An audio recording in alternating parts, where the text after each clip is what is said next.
Ngomong mau ketemu Jokowi, nggak ketemu, nggak ada faedah buat rakyat. Jangan ditafsirkan sebagai bagian dari proses kecurangan pemilu. Sudah belum? Udahlah Dedi. Sudah. Udahlah Dedi. Ya enggak, Anda nggak bisa bilang saya sudah. Anda siapa? Saudaraku, enggak, Anda siapa melarang saya sudah? Bos. Anda sudah ngomong, izinkan saya ngomong dong. Jangan kayak kau paling benar. Gimana sih kau? Jangan merasa paling benar, itu pikiran fasis, Pak. Jadi kan tadi saya sudah jelaskan. Ya, saya tambahin penjelasannya. Loh, orang ngomong curhat, terus kau apa namanya? Propaganda. Ini bukan LSM, Pak. Ini bukan kelompok kerumunan, ini partai politik. Pertimbangannya tidak sekadar di lingkunganmu. Ini ngurus negara. Jangan kau samakan. Loh, jangan bagaimana. Ada hak konstitusi. Ada hak, tapi ada prosesnya, ada pertimbangan. Ini bukan gerombolan. Anda menggampangkan persoalan. Seolah-olah ini urusan 1, 2, 3 orang. Politisi tidak menggunakan hak konstitusi. Anda itu jangan adalah kumpulan simplifikasi. gerombolan. Itu komplotan. Prabowo dilantik, 2 hari kemudian saya pastikan elit-elit partai ini akan menjadi balut-balut di lingkaran istana untuk meminta jatah kabinet.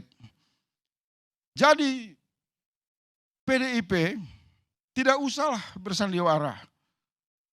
Menggeserkan persoalan MK yang saya dengar di PT UN, ini cara-cara berpikir yang irasional. Partai punya alat, partai punya instrumen, partai punya fraksi. Mengapa menyerahkan nasib rakyat untuk mendapatkan keadilan kepada 8 orang di MK yang rakyat sudah menyimpulkan bahwa mereka tidak bisa memutuskan apapun.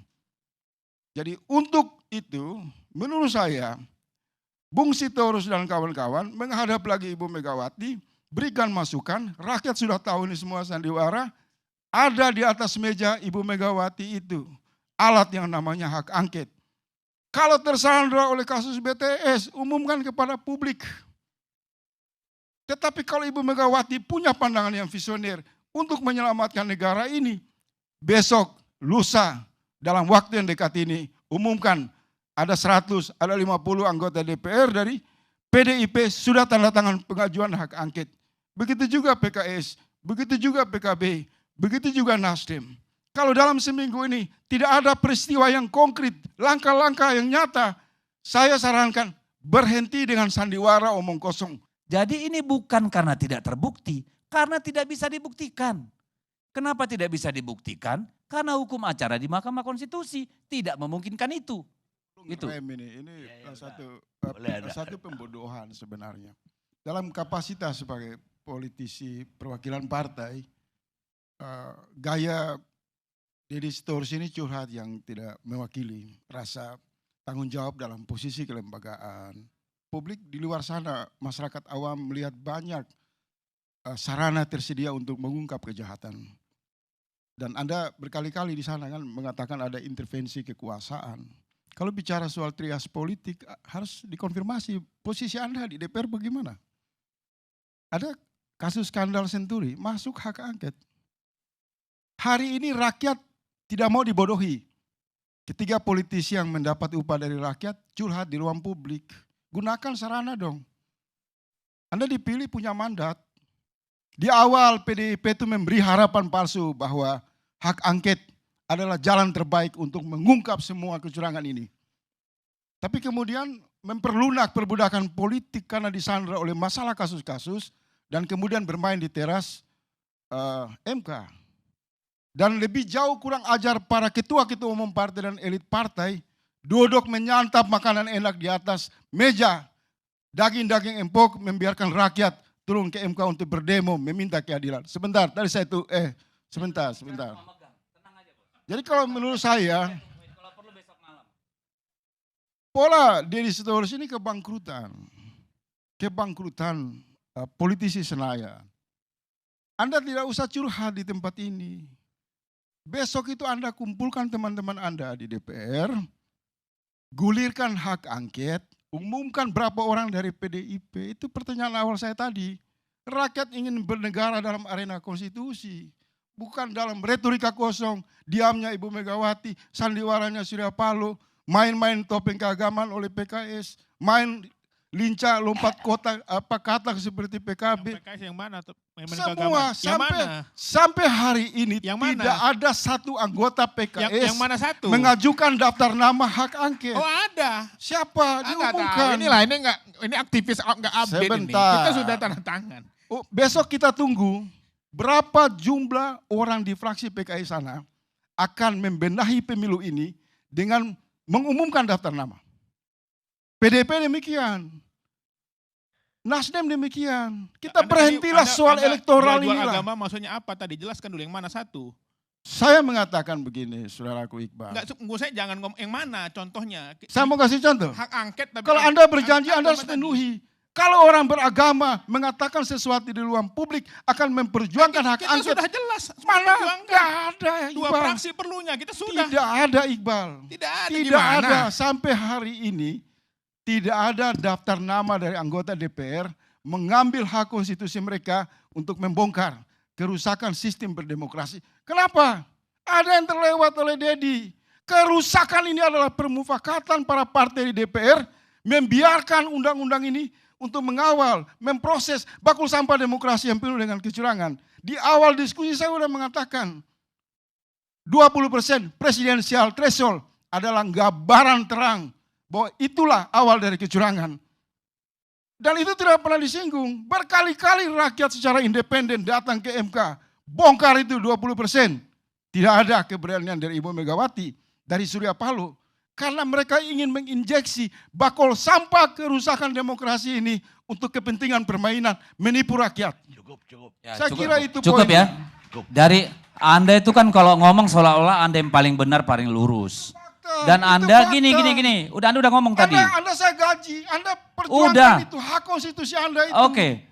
Anda udah ngomong tadi. Dong. Tapi Anda tidak bisa memaksa saya memakai ukuran sepatu Anda.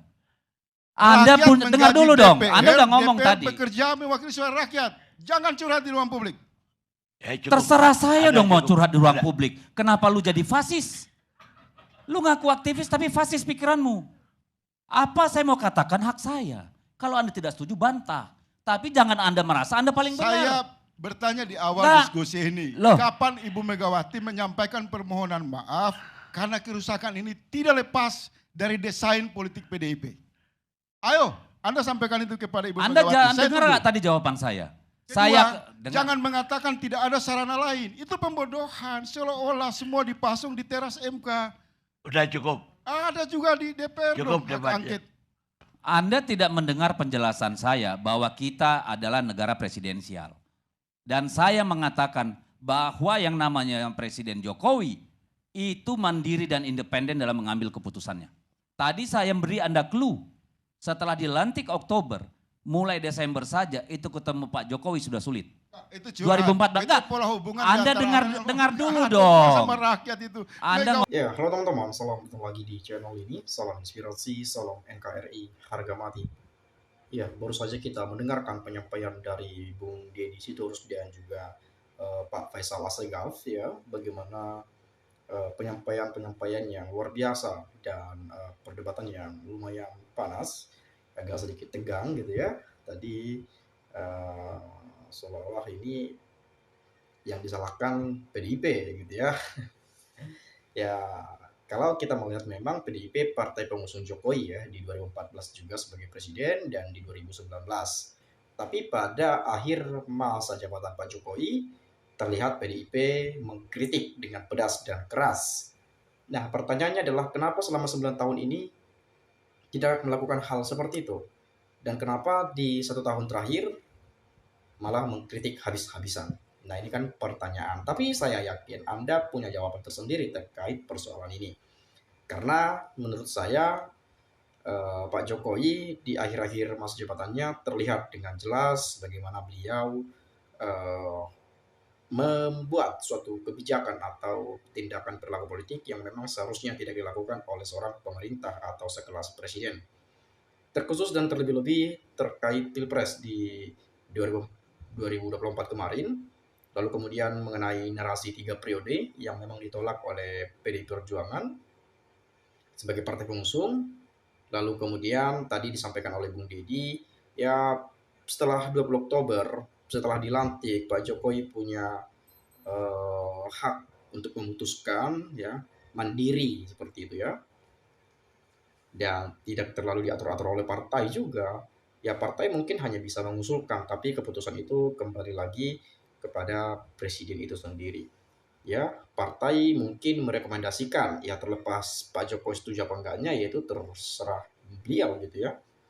Nah, tapi kalau saya membahas lebih jauh, ya mungkin kita nggak ada habisnya membahas-bahas ini terus-menerus. Karena menurut saya, teman-teman juga sudah mengerti bahwa situasi ini memang sangat sangat luar biasa ya, menimbulkan pro dan kontra hingga kontroversi terjadi di dalamnya. Nah, kalau saya melihat di sini ada penyampaian dari teman-teman kita, para pembenci Pak Jokowi akhirnya berantem sendiri, ribut sendiri ya. Si Faisal kalau punya kemampuan masuk partai atau nyalek, jangan teriak seperti di hutan, ngomong demokrasi perilaku diktator. Ya agak keras juga tadi Pak Faisal gitu ya, agak nada bicaranya tinggi gitu ya. Oke, kemudian dari kita Basudara, kenapa begitu? Prabowo menang jadi ribut, PDI menang, Demokrat menang, gak ribut, hantam Pak Prabowo, tangkap para koruptor ya. Lempar aja mic-nya ke moderator, bikin acara tapi nggak bisa kendalikan emosi para pembicara. Kapan perlu usir kalau topiknya sudah jauh ngawur? Tinju aja itu Deddy Sitorus, biang kerok itu Bang Arsegaf, tabuk kepalanya Bang Arsegaf. Sama Deddy ketemu Faisal Asegaf, sama-sama orang konyol, jangan dipisahin, biarin. DPR RI, seluruh partai yang tidak menyetujui hak angket karena DPR RI sampai sekarang belum ada memutuskan hak angket. Sementara saya, rakyat ingin negara ini bebas dari korupsi dan kami memilih DPR RI di wilayah kami. Kok diam? Gitu ya. Ya mungkin ini kalau ini memang permasalahan yang berapa bulan lalu gitu ya, video 9 bulan lalu, 10 bulan lalu gitu ya, membahas mengenai pilpres, hak angket dan sebagainya. Memang sempat ada perjuangan ingin membuat hak angket di DPR ya, lalu kemudian hak sengketa pilpres di Mahkamah Konstitusi juga sudah dibuat pada saat itu gitu ya, tapi ya hasilnya sama saja ya. Hakim MK memutuskan ya menolak permintaan gugatan tersebut, ya memang pada saat itu hasilnya dissenting opinion gitu ya. Dan baru kali ini terjadi dalam sejarah Indonesia ada hasil yang berbeda dari Hakim MK. Nah lalu kemudian pembenci Pak Jokowi Deddy Sitorus PDIP enggak jelas. Saya setuju dengan Pak Faisal Asegaf, kerusakan demokrasi kita berawal dari PDIP berkuasa 2 periode. Setelah Pak Jokowi tidak sejalan dengan partai PDIP, semua elit PDIP menyalahkan Pak Jokowi. Asegaf merasa paling benar dari beberapa debat, sempat diminta mic-nya dan hampir diusir pembawa acara. Indonesia cuma banyak omong supaya rakyat percaya, sekarang rakyat muak dengan omong kosong. DPR, penegak hukumnya dan lain-lainnya, itu cuma omong kosong. Bisanya cuma janji-janji saja, tidak profesional. Contohnya yang ditahan seumur hidup, tapi mana ketegasan presiden, hancur-hancuran Indonesia. Benar rakyat makan gak enak. Benar rakyat makan gak enak, DPR yang dipilih makan enak. Oh ya, ya itulah Indonesia teman-teman ya. Harus Faisal contoh Deddy yang diam lawan debatnya bicara, ini jadi seolah takut pernyataan dibantah. Rakyat mana bro? Rakyat sebagian besar sudah pintar bro, tidak bisa ditipu lagi dan dipercaya, makanya diberikan kepercayaan, jangan salah gunakan, percuma rakyat pilih habis uang untuk menangani. Oke. Betul Asegaf, DPR punya hak, Deddy curhat terus di mata umum, itulah namanya sandiwara. Ya ini agak sedikit gimana ya teman-teman ya, saya tidak bermaksud memihak, membela, mendukung dan seterusnya, tapi dari segi berpikir saya sebagai orang awam gitu ya, di DPR itu bukan hanya dari PD Perjuangan saja, tapi banyak dari partai-partai lain. Meskipun ketua umum atau ketua DPR RI dari fraksi PD Perjuangan Mbak Puan Maharani, tapi kalau banyak DPR yang tidak setuju misalnya, bisakah diputuskan? Bisakah diketuk palu? Tergantung mufakat kesepakatan dari seluruh anggota DPR yang ada. Kalau hanya PDIP yang setuju, partai-partai yang lain dari fraksi partai lain tidak setuju, ya nggak boleh, sama aja bohong, gitu ya. Jadi banyak juga sebetulnya komentar-komentar yang saya baca dulu-dulunya itu ya, masalah undang-undang perampasan aset dan sebagainya, yang disalahkan PDIP. Kan ketuanya Puan dari PDIP, kan Puan ketuanya dari PDIP, itu aja terus. Tapi tanpa kita sadari, kalau tidak ada kesepakatan dari seluruh anggota DPR, gak akan jadi, ya, gak akan jadi. Jadi yang kita salahkan siapa? PDIP, gak mungkin. Kader PDIP dari fraksi PDIP, ya nggak boleh juga, gitu ya, nggak boleh juga. Yang sebetulnya kita melihat bahwa di DPR ini tidak ada kesepakatan yang mungkin, ya, yang mungkin untuk membuat rancangan undang-undang untuk keperluan-keperluan ini, kepentingan-kepentingan ini dan seterusnya, untuk memutuskan dan sebagainya, ya. Jadi kita jangan juga salah menilai seseorang gitu ya, yang salah menilai hal-hal yang memang sebetulnya kita belum sadari. Ya mungkin itu saja teman-teman. Ya saya percaya Anda juga sebetulnya sudah paham, tapi saya coba mencari komentar terakhir. Oke, nah ini mudah-mudahan Nasdem dan PKB serta PDIP di luar kabinet juga PKS, biarkan yang menang untuk memimpin negara ini 5 tahun ke depan. Kalau bagus, jalan pemerintahan harus didukung. Kalau tidak, untuk rakyat sejahteranya. Kasih tahu rakyat. Nah, ini dia nih. Dulu katanya ini yang menjadi apa ya? Nasdem kemarin masih berjuang orang-orangnya Pak Anies di MK, di sengketa Pilpres, bahkan hak angket. Tapi ya gimana boleh buat, Nasdem sendiri saja langsung berbelok dan bergabung di pemerintahan Pak Prabowo pada saat itu, ya. Ya mungkin itu saja sih. Teman-teman ada pendapat lain nanti boleh juga silakan sampaikan di video ini ya. Itu saja, sekali lagi saya mengucapkan salam inspirasi, salam NKRI, harga mati.